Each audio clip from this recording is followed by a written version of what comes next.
बुरहानपुर की नेपानगर विधानसभा सीट से बीजेपी ने कांग्रेस छोड़कर बीजेपी में आई सुमित्रा काजडेकर को टिकट दिया है, जिनका विरोध भी क्षेत्र में देखने को मिल रहा है। इस सभी मुद्दों पर बीजेपी के पूर्व प्रदेश अध्यक्ष और सांसद नंद कुमार चौहान से खास बातचीत की मैनेजिंग एडिटर मनोज सैनी ने।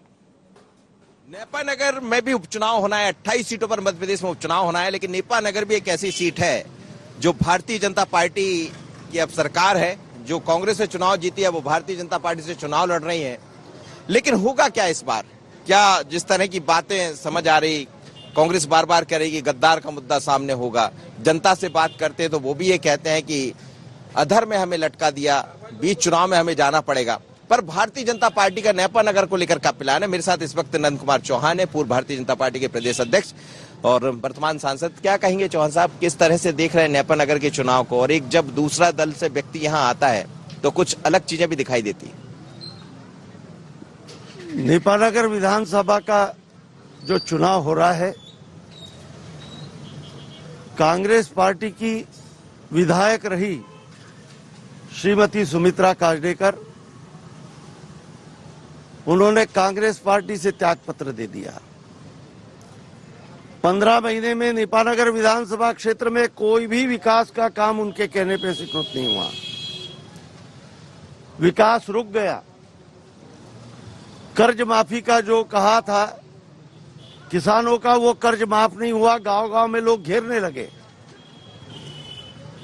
बेटियों के शादी में कन्यादान में 51,000 रुपया देंगे, ये कहकर शादियां कराई। उनको सिर्फ शादी का प्रमाण पत्र दे दिया, लेकिन किसी को भी 51,000 रुपए नहीं मिले। और ये सब चीजों से दुखी होकर, प्रताड़ित होकर एक जनप्रतिनिधि जन आकांक्षा को पूरी करने के लिए चुनकर आता है, लेकिन कमलनाथ सरकार ने उन्हीं के विधायकों की भारी उपेक्षा की। श्रीमंत ज्योतिरादित्य सिंधिया जैसे और ये तमाम 25 कांग्रेस के विधायक कमलनाथ सरकार से और कांग्रेस से नाराज होकर, लेकिन वो कह रहे हैं कि इस बार चुनाव में गद्दार वर्सेस टिकाऊ वर्सेस बिकाऊ होगा। बिल्कुल नहीं। गद्दार तो वो है जिन्होंने 7 करोड़ जनता के साथ गद्दारी की, झूठे वादे करके। कर्ज माफी का कहा, कर्ज माफ नहीं किया, इसलिए कांग्रेस सरकार गद्दार है।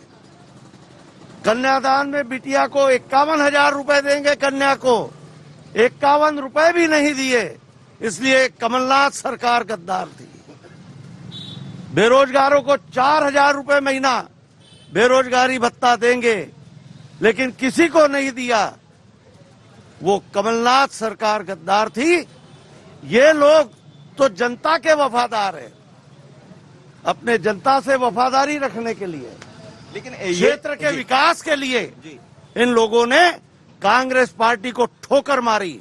उस पार्टी में क्या रहना जो पार्टी जनता से दगा करे। वो तो ठोकर मारकर आ गए, लेकिन कई जगह जब कोई दूसरा व्यक्ति आता है तो विचारों का आदान प्रदान होने में थोड़ा सा वक्त लग जाता है। चुनाव में समय कम है, तो क्या बीजेपी के जो सीनियर लीडर्स हैं वो इस बात को समझ पा रहे? सब समझ रहे और सब लग गए हैं सुमित्रा काजडेकर को जिताने के लिए। एक ही लक्ष्य है, शिवराज सिंह चौहान मुख्यमंत्री बने हैं, वो मुख्यमंत्री बने रहे। इसलिए जनता भी और कार्यकर्ता भी एकजुटता के साथ नेपानगर विधानसभा क्षेत्र में भी और मानदाता विधानसभा क्षेत्र में भी जो कांग्रेस से भाजपा में आए, श्रीमती सुमित्रा काजडेकर और श्री नारायण पटेल, उनको जिताने के लिए ताकत से लग गए। क्या रहेगा जीत का अंदर? कहां देख रहे हैं आप अपने आप को? बीजेपी दोनों सीटें भाजपा जीतेंगे, जनता के आशीर्वाद से और कार्यकर्ताओं की मेहनत से। नंद कुमार चौहान साहब कह रहे हैं कि जनता के आशीर्वाद से चुनाव हम जीतेंगे और हर दल जो भी चुनाव मैदान में होता है वो अपने जीत के दावे करता है, लेकिन जीत दिलाना जनता का काम है।